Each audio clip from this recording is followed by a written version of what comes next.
face her. Because I happen to still be alive? No thanks. If she hadn't been so worried about him, the curt answer would have earned him a ringing reprimand. My dear, there's no question of default, or any kind of fault. She watched him close in, shut off, and would have shaken him if it would have helped. Instead, she touched his cheek. You only need some time. The gesture left his muscles taut. It took all of his willpower not to jerk away from the gentle fingers. And this is my way of taking it. By moving out of the family home. Family? He laughed at that, and the sound of it echoed nastily down the hall. We were never a family here, or anywhere. Her eyes, previously soft with sympathy, hardened. Pretending the past doesn't exist is as bad as living in it. What are you doing here? Tossing away everything you've earned, everything you've made of yourself. Perhaps I was less than enthusiastic about your choice of profession, but it was your choice and you succeeded.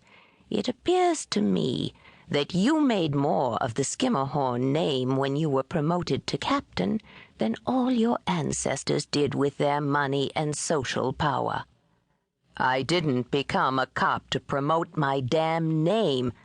No, she said quietly.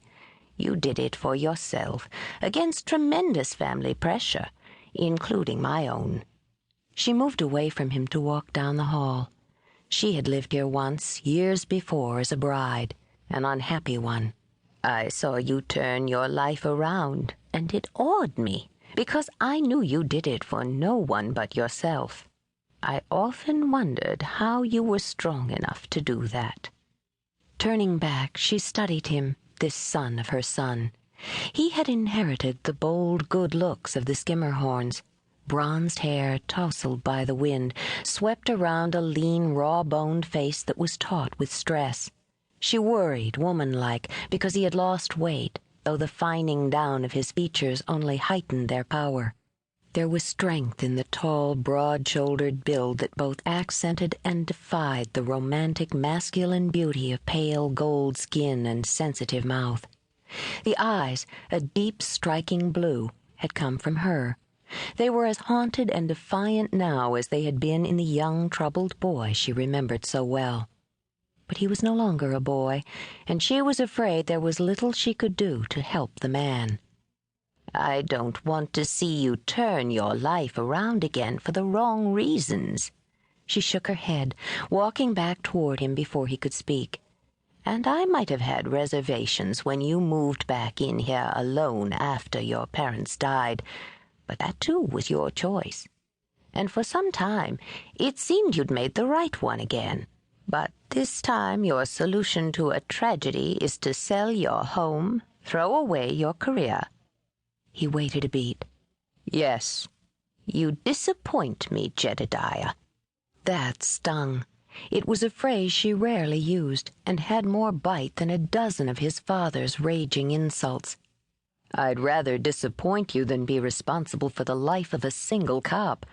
I'm in no shape to command. He looked down at his hands, flexed them. I may never be. And as for the house, it should have been sold years ago.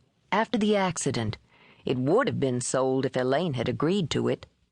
Something backed up in his throat. Guilt was as bitter as bile. Now she's gone too, and it's my decision. Yes, it's yours, she agreed. But it's the wrong one.